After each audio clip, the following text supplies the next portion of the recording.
Yeah, tell her to come in. Okay.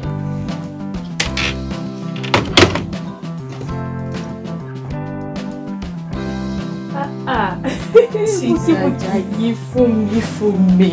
Have your seat. Let me. It's been a while. Oma tojo meta. Nǹkan ti yàtọ̀ gan o. How are you doing? I am fine, no. I am fine. Wow. That's good. How far about the business proposal now? I should go next week, but we'll pass it for Gasha. So by next week, you can go. Already, kilo nje, sharp son nìyẹn. Come and join me. Yes, Asun. Ọ̀rẹ́ mi ò gbádùn.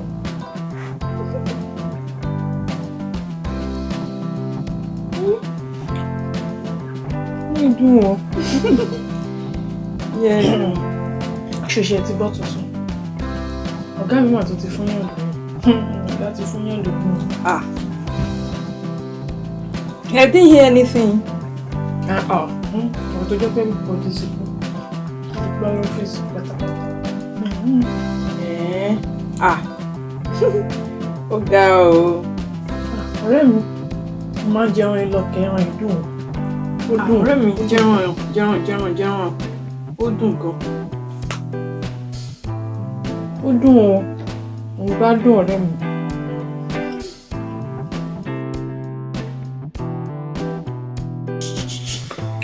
Ó dàbí pé o busy o. Ṣé kìí ṣe pé mo wá disturb ẹ ṣá?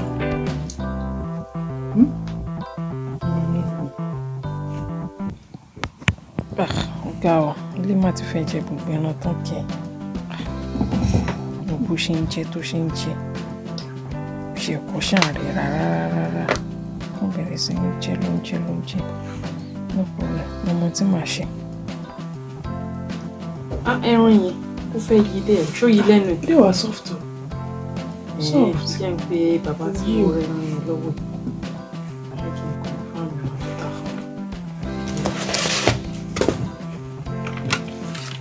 Irú àtàdùn gan, mo láìka àtàyàn ó dùn. Hello bàbá, ẹ káàsán. Báwo níṣẹ́ ṣe ń tà? Mo fẹ́ bí pé ẹran tí ẹ tà fún mi lánàá yẹn ni ó yí díẹ̀ lẹ́nu, so irú ẹran wo lẹ tà fún wa yẹn? Vulture.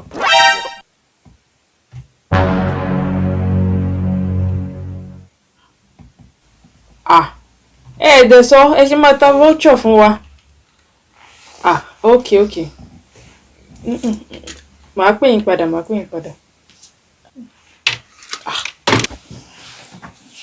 Àbúrò àgbà mi ni. Abẹ́lẹ́ran mo ṣẹ̀ṣẹ̀ pé vulture wọn má tà fún mi. Gúnugún. Vulture ṣe wá jẹ́.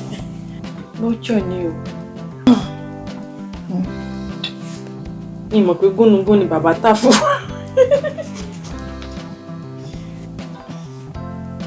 Fún mi níbo ni wọ́n náà ti wá rí? Àná ni mo gbà. For goodness sake. Hope there is no problem. No. There's no problem. Fún mi. Jọ mo fẹ́ lọ restroom. Níbo ni restroom yín wà bẹ́ẹ̀? Ask the secretary. Mo máa direct ẹ. Okay, no. Bó jẹ́ kí n sáré yí ìzàrà mi. Yeah, ó máa direct ẹ.